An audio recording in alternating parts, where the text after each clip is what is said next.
We're here with teaching artist Haley. Haley, what are you going to draw with us today? Today I'm going to draw a bird. When I begin my drawing, I look for the largest basic shape.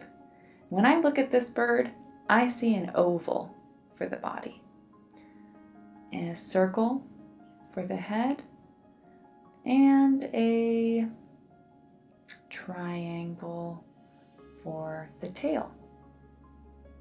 I'm measuring the tail and the body here, and I noticed that my body wasn't quite long enough. Now, where these shapes are laid out on the paper is very important. Their width and their height needs to be the same as in the photograph.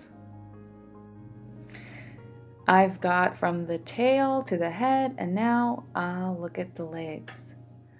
I'm checking to see how tall and how wide they are. I'm using lines and shapes to break down the bird. I just used a triangle for the head and now another triangle for the beak. Making adjustments when you're drawing is a really good sign. It means that you're noticing more about the object that you're looking at.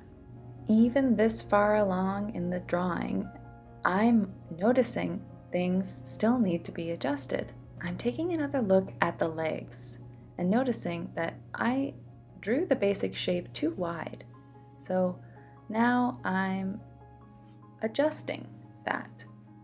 Luckily my lines were light, so it was easy to erase and adjust that as needed.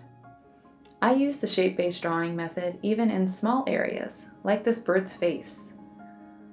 I'm using a circle for the eye and rectangles on the head to lay out the coloring, the black lines on the bird's face.